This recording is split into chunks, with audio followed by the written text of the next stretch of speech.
being limited to 1, 2, or 3 students at any grade level. So nothing that will impact enrollment significantly. When we look at class size at the elementaries, we will bring up again, we are out of space. I did go to Open Door Day today at Kane School. They're the last school to lose their media center. There is math intervention and reading intervention in that space now because of the additional instructional spaces they needed in other places. So this is going to be, I think, a long-term problem, and where we talked about possible staffing solutions and additional support if we ever get to the point where we are stable enough with our support staff. I also included a staffing update as of last Friday.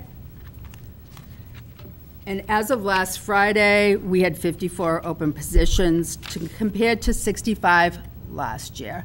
It was a little different this year. Last year, we had a lot of resignations in June. This year, it's been a little bit more flowing throughout the summer.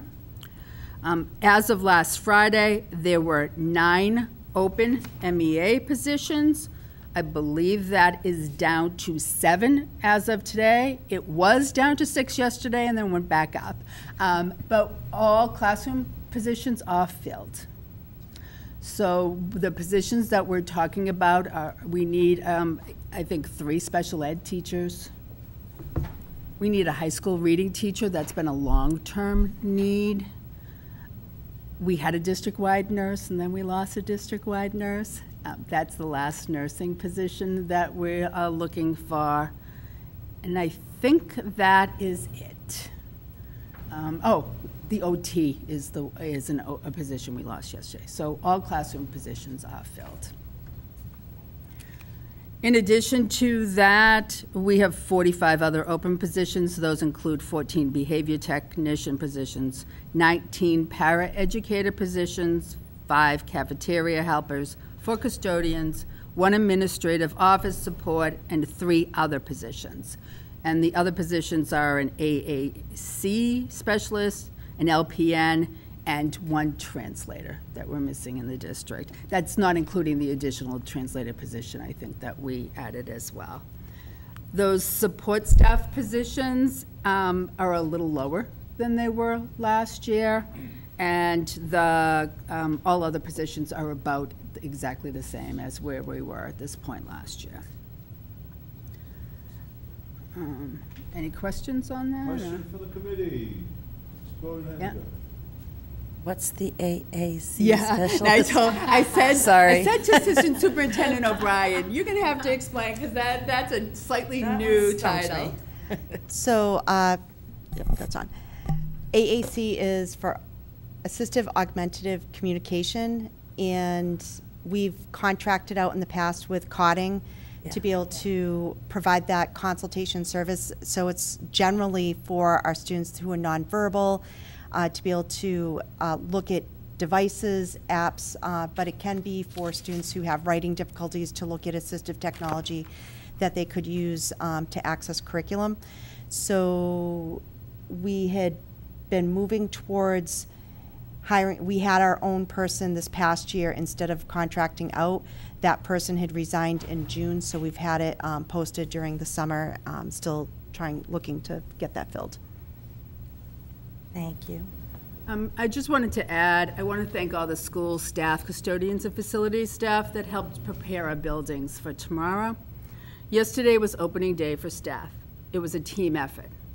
We continued some cherished traditions, established a new tradition. We really loved the way the new educators helped to lead us in the Pledge of Allegiance. It was a wonderful moment.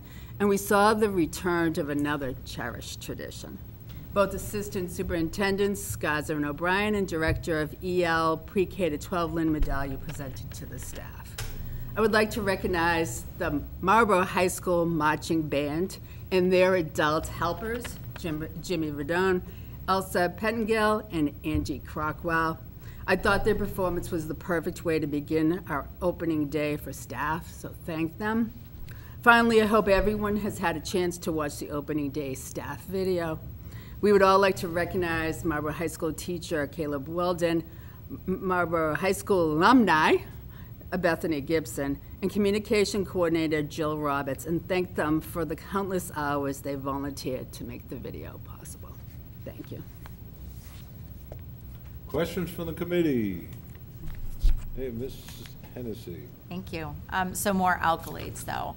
I actually want to call out not only Caleb and Jill and Bethany, but actually to all of the staff that actually took their time to help to be the actors, actresses, you know, to be a part of it, because that's what actually I think means so much to all of us, is by seeing all of us taking part, and whether in some cases it was bringing their own children, sometimes other students and things like that.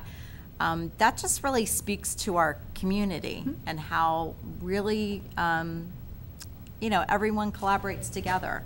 You know, Jill put out the word, I need help, and everyone, including Ms. Bodenhenscher, you know, speaking up for school committee, you know, saying that we want to be a part of it too. It's just everyone kind of pulling together. And so it's a lot of fun when you see all of those faces, but that really speaks to who we are.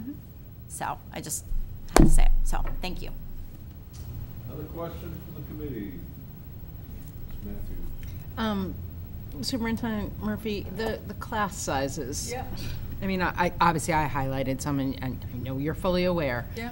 But our averages, like Jarwick, 4th grade, and Goodnow, 2nd grade, and Richer, 5th grade. Yep. Almost every building has one large class.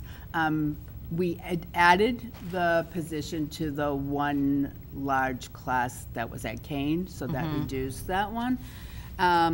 Yes, it's specifically the Jarwick large class. What is an issue because it was a discussion. It could have gone in any 3 different grade levels. Right. They physically don't have a closet left in that building. We have all, the Library Media Center was always my favorite place in that building, and it is the art, engineering, and EL space, as well as additional office space. If we would love to add another classroom. There's just, and modulars don't work in that, like, we looked at all those options years ago. We are out of space in the elementary schools. And moving like 5th grade back up to Whitcomb, even if that was a discussion, there's no space in Whitcomb either. We are out of space in the Marlborough Public Schools for additional classrooms.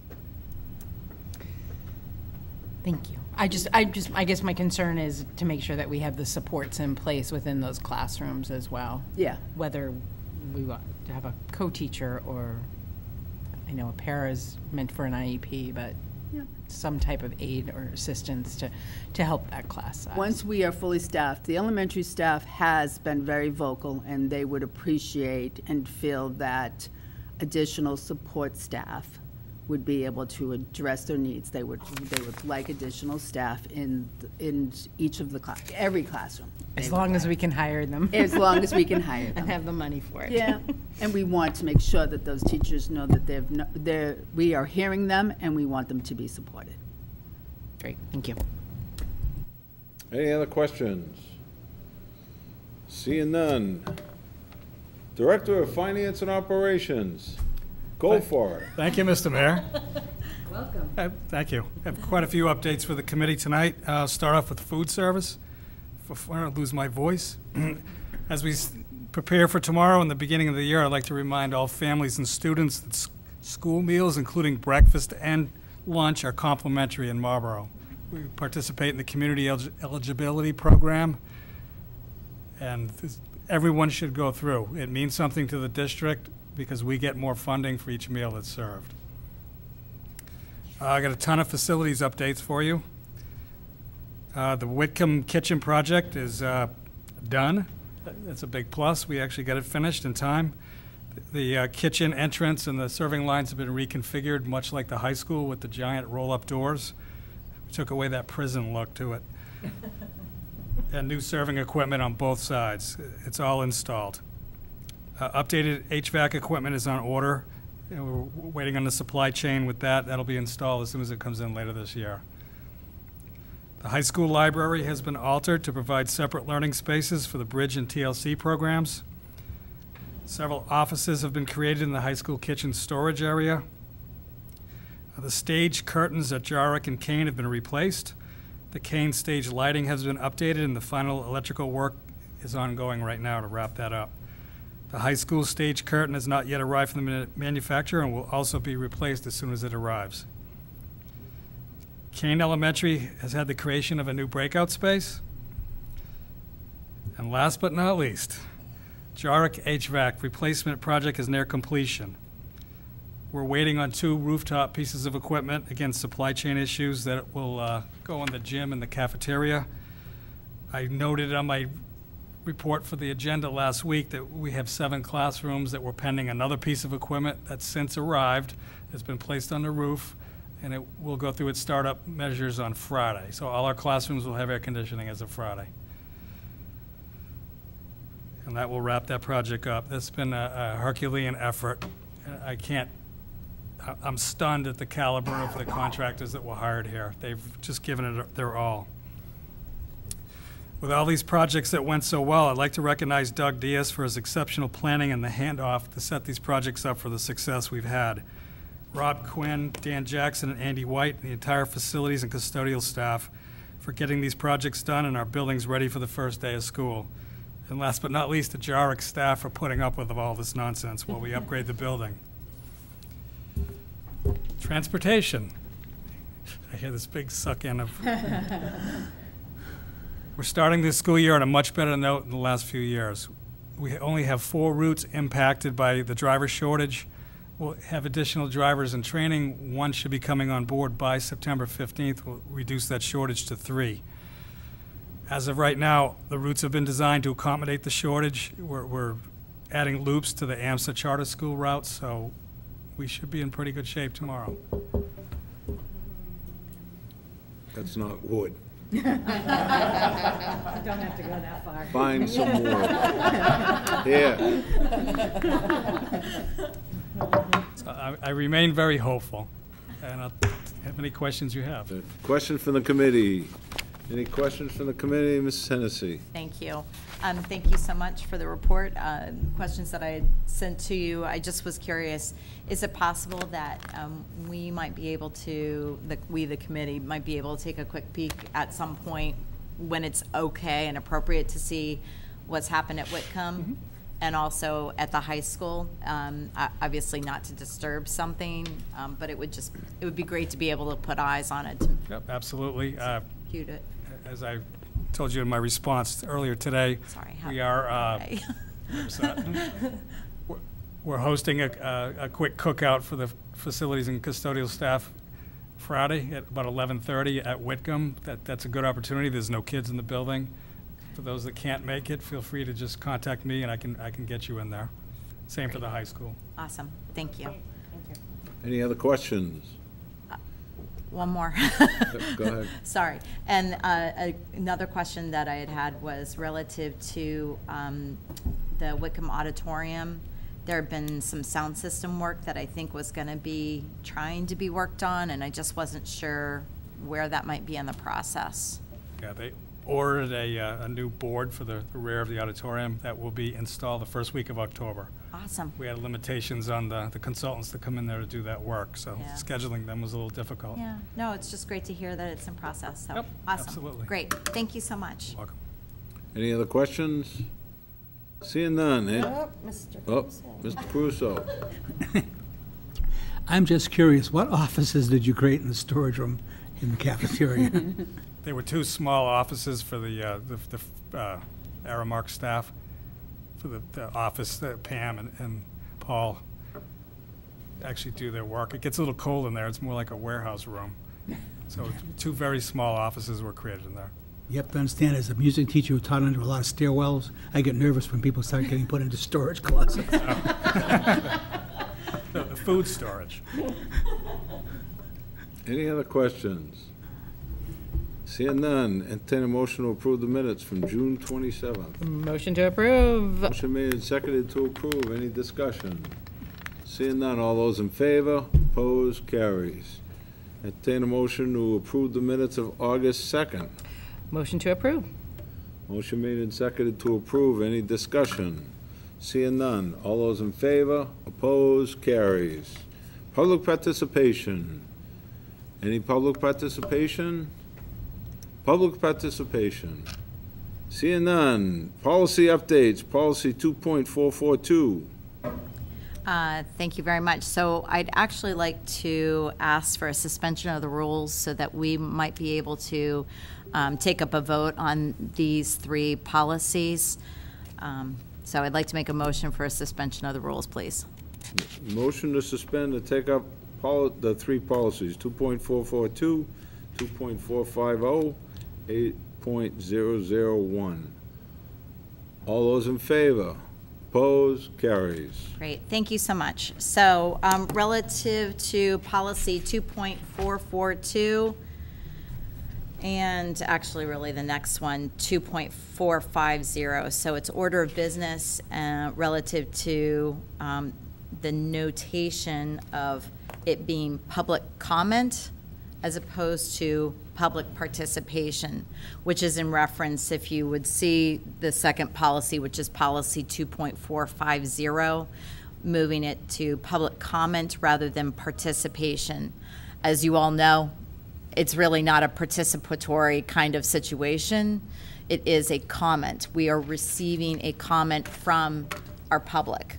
And so Mrs. Matthews had picked up on this, I think, in a discussion you had had with some MASC. At the MASC Summer Institute. Right, and so she brought it up to me, which obviously, as we all know, that's how our comment session really has gone. So it seemed quite appropriate to move it to public comment as opposed to participation. So I'd like to make a motion for approval of both policy 2.442, which would be our order of business with the label of public comment, and policy 2.450, which would move it to public comment. Thank you. Motion made and seconded to approve 2.442 and 2.450. Any further discussion? Seeing none, all those in favor, opposed, carries. Thank you so much. The next would be policy 8.001, which has been our student welfare, and it had been student welfare plans. What I'm asking for tonight is that we actually do a renaming for the time being to it becoming student welfare / mandated reporting. That said, I need for you all to understand that this policy is going to be reviewed with the subcommittee more in depth.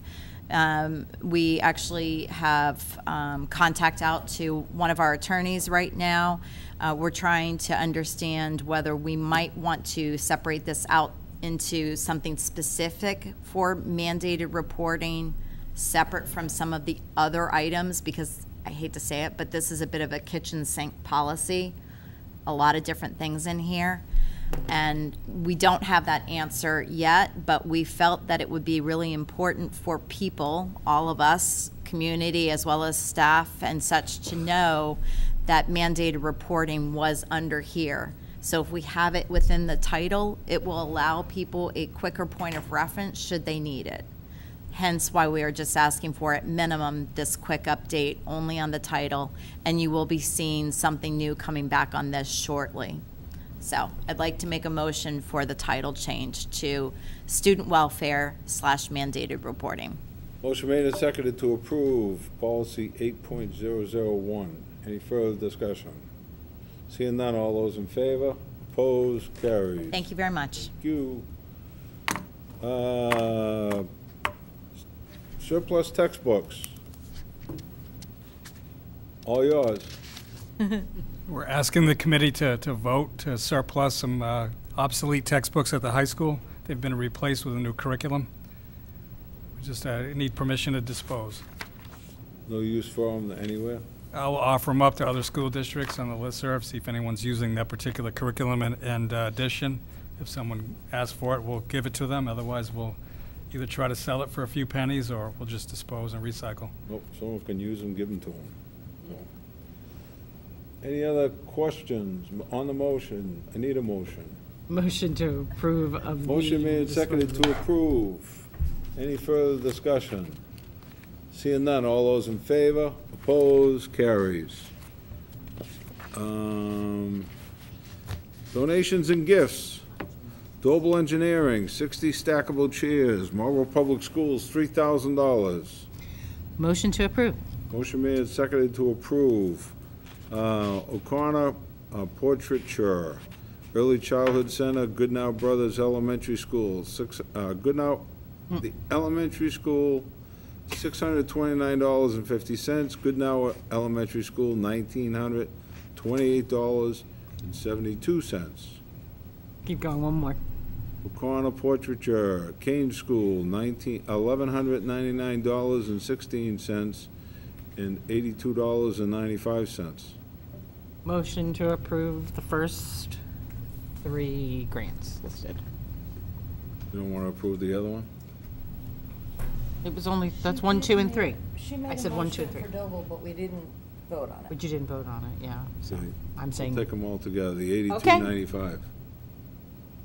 oh, well, that makes it 5, but I was counting number 1, number 2, and number 3, even though there's $5 Let's get these out of amounts. the way. 1, 2, and 3 on a motion to approve. Any discussion? Seeing none. All those in favor, opposed, carries.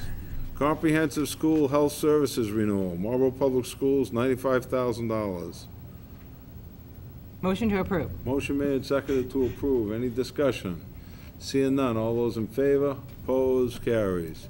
First Congregational Church, Marlborough Public Schools, $3,500. Motion to approve. Motion made and seconded to approve. All those in favor, opposed, carries. Henry Shrine, Marlborough Public Schools, $2,500. Motion to approve. Motion made and seconded to approve. Any discussion? Seeing none. All those in favor, opposed, carries. Desi, MPS Whitcomb School, $24,080. Motion to approve. Motion made and seconded to approve. Any discussion? Yes. Go ahead. I know where you're going, but I'm going in a different direction. I see, I know the policy will be reviewing. There's a discussion, I know that's going to be had on cell phone use. And I looked at the grant and saw that the purpose of this was, or the expenditure is for, I'll call them the storage bags. Tier 1. For a Tier 1 restriction for all students and staff in Whitcomb School, as well as it includes professional development that is scheduled for October for all parents, and then all students and all staff members. Well, that was my concern. I'm glad you said parents. Parents, yes, and that would be part of the discussion as well. We need to be very clear about why. Expectations. And the expectations, and we need to work in partnership with parents on this for it to be successful. And there's a lot of research that shows why multiple benefits of doing this. And we don't want to respond too quickly. We want to do everything well. And so we want to make sure that all community members know why and are included in the process and are able to express all their concerns, and we can address all the concerns. We can always send it back if we don't want to use it. We've done that before. Yes, we have. Yeah, Ms. Tennessee. So, kind of my question was, I know that we're in the process of trying to pull together potentially some form of a policy around cell phone. I think we're trying to jump ahead prior to DESE pushing out their wishes, that we'd like to make sure that we're taking a look specifically within our district. But I'm just guessing around the timing of this. I mean, are we, and I apologize if I missed it, are we locked into some set time frame on acceptance of this grant that we must do X by X date, that kind of thing? We do not have to have a policy in place for the grant. So we would like to connect this, so last year, Whitcomb School did the power down. And it was successful for a number of months, but like most things in the middle school, students learn how to challenge and try to find different ways around the rules. And so they will begin this year with the power down once again. But as they are talking about the PBIS and their common expectations for behavior, they will be addressing cell phone, and they will be adding a tier 1 support for all students, which would be these pouches. Right. We also have a tier 2 if students cannot follow the expectations for tier 1 as well. But I think we don't want to rush any policy, because we're going to want parent involvement and feedback throughout the process. And I think it's going to be important for us to be successful, and staff, what's working, what's not, because we know we're going to have to make changes, and it will take us a while. Right. And I'm not, to add to that, I think the expectation from the Department of Education is going to be for us to develop our policy, and they're not going to do it. But they're just going to ask us to do it. And I think that that's really the reasoning why I don't want any of our community members to get overly concerned that all of a sudden people are not going to have their phones and they're not going to be able to talk to their kids. What? But God forbid. we are also right. going to say repeatedly, there are phones in every classroom and any parent can contact, and we never, ever, ever want parents calling their children in the middle of the school day during instruction. And that's what I was really getting to, is that we just need to, which we've talked about, make sure that once again, all of our families understand that they have access to be able to call their children through the office at any point in time, should there be an immediate kind of concern that would call for something during the middle of the day. So it's not like there's any potential of not having access. It's just going to be a matter of what we had before cell phones. It's a normal process that's always been in place, and that's just really the avenue. So I think we're trying to help and create that policy that's going to be supportive and working with all of us, so that we can make sure that educationally our students are getting what they need during the day with minimal disruptions to the kids as well as to the staff. Okay, but all we're doing tonight is accepting the money or not accepting the money. I understand. We're not writing a policy tonight. So let's just stick to the money. And that's, And when you guys have the policy, I'm sure you're gonna dig into it. I'm sure we're going to. That's why it was clarifying that we didn't have some stipulations we were trying to meet. So thank you. You're welcome. What's the guess? Do we wanna take the money or not take the money? All those in favor? Motion. All in favor? All those in favor? Opposed? Carries. That's the MPS, $26,900. Motion to accept. Motion made and seconded to approve. Any discussion? Seeing none. All those in favor? Opposed? Carries. Reports of subcommittees. Ms. Hennessy. Thank you. So we will be having a policy subcommittee meeting on the 5th, addressing a number of things we've already spoken about tonight, and I'm sure a few more. Thank you very much. Any other committees? Seeing none. Members forum. Ms. Matthews. I would like to formally welcome Mr. Elton Thomas to the table as the new MEA Welcome. president. And we look forward to your input throughout the year. Don't be bashful. It Well, doesn't seem like an adjective used. no, well, but you know. Welcome. Any other members? I just want to throw out there a little update. I know not a lot has changed since you guys got the last update on the migrant and homeless issue down at the Holiday Inn and extended stay, but we currently have 86 families as of the last update, which was a couple days ago. We usually get them on Wednesday, but it takes us a couple days to get everyone's information in. 55 families occupying 61 rooms in the Holiday Inn. 26 school-age students, last I heard. I still believe there's more in there, but we just haven't signed them up yet. No, they haven't signed up yet. We've tried several times. 31 families at the extended stay with 20 school-age students enrolled in the public schools.